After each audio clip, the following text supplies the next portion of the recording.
You're listening to Popstar Conversations, taking you inside with your favorite musical artists.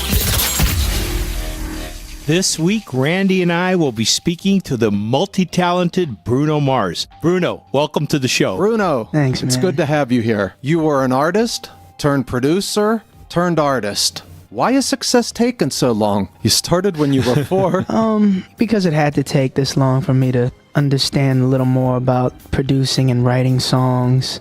I kind of moved up to California, a little wet behind the ears and just a little green, thinking that, it's like the movies where you get signed and, hit records are falling into your lap. You're working with big producers and big songwriters, and then you make your album and you tour the world, but it's not like that. You really have to create your own product. And also, I wanted to be that. You can't just say I want to be an artist. You have to do what your favorite artists do, and that's write your own songs and perform them.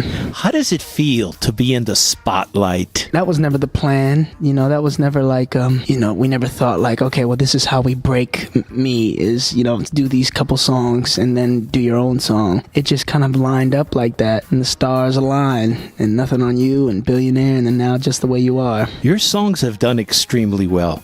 How does it feel when people call you a natural entertainer? I don't know. Live is just, that's my upbringing. That's what I grew up doing. I love performing. I love playing with my band. I love picking up a guitar and jamming, and that's been my thing since I can remember. So when when those mics turn on, we unleash the beast.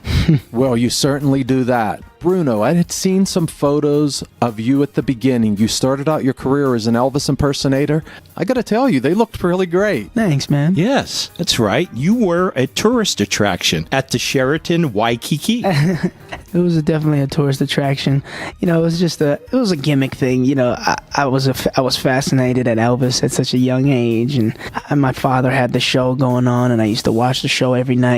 And finally, he let me on stage. I've been begging him, come on, put me on, coach, put me on. And finally, he let me go on stage to an Elvis song, and that's when that was it for me. I have to do it every night. So he would bring me up on stage every night until finally they worked the segment out for me, and my mother made me an Elvis outfit, and then they would introduce me as the world's youngest Elvis impersonator, and I would come out and sing these Elvis songs. That must have been a lot of fun at that age. You were even in the movie Honeymoon in Vegas. Yeah, right? It's crazy. Besides Elvis, didn't you also add Michael Jackson and Prince to your impersonations? Impersonation show. See, my whole thing is, man, I kind of, I don't want to use the word hustle my way through life, but, an impersonation show came down to Hawaii, and they said, well, we're looking for impersonators. Who could you impersonate? And I said, I could do Michael Jackson. So I auditioned, and I sang Billie Jean, and I started dancing, and then I got the gig. I've been a Michael Jackson fan forever. Started doing that. During high school, I would go to school and then go impersonate Michael Jackson after school at like a Las Vegas style show in Waikiki. Some people make a hell of a career just doing that. Of course, you've obviously moved on. Well, because, you grow out of it. Well, for me anyway, it was just more something, I just need to do music. Even if it was to the extreme of wearing a costume, at least I was doing music, and I wasn't getting into trouble. That was just my whole thing, was I love music, man, and it's kind of all I've known. Would you say that your collective experiences prepared you for the big stage? Yeah, well, it's a little comfortable, it gets you comfortable on stage, and it gets you in that practice. I used to work 5 days a week when I was a kid at that age, and no one my mom and dad were real strict about my schooling, and it was never something that they wanted me to do. It's just I needed to do it, and I wanted to do it. I would probably throw a fit if they would told me I couldn't. So it definitely it was just training.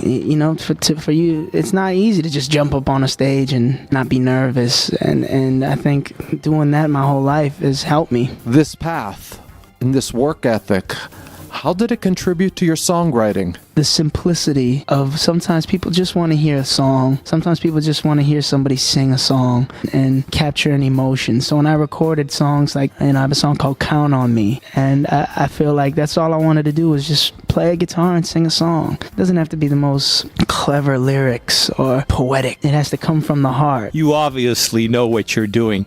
Tell me, why did you move to LA after high school? Well, it was just, I didn't want to be wearing an Elvis costume forever or a Michael Jackson costume forever.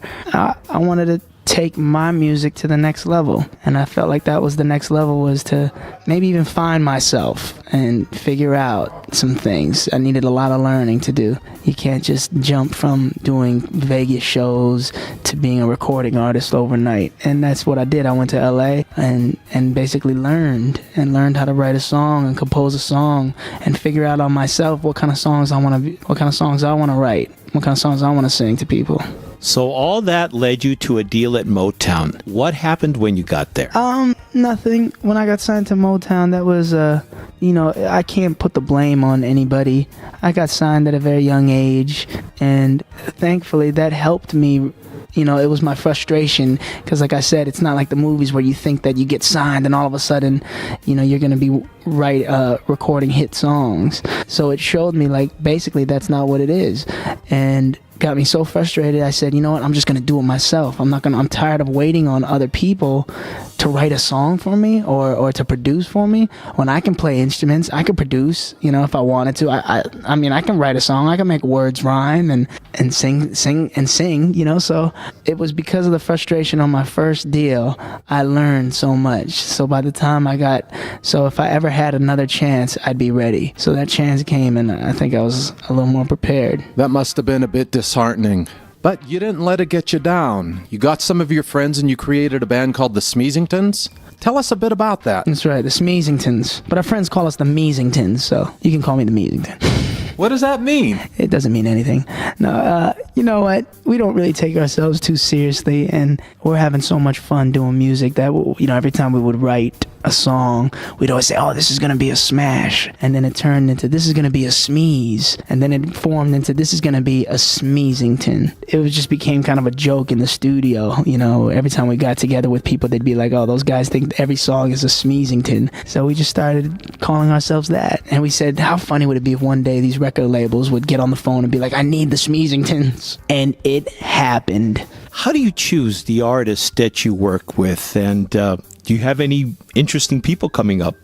Oh, you know what? If I had the time, I'd work with anybody. That's the fun part about our job, is that we could, or at least take on the challenge of working with anybody, from CeeLo to Celine Dion. We're not trying to. We don't turn our shoulders to any artist that want to work. It's a challenge for us. We like to jump around in different music. We're not snooty, like, oh, we only do this. You wrote a song with Flo Rida, Right Round.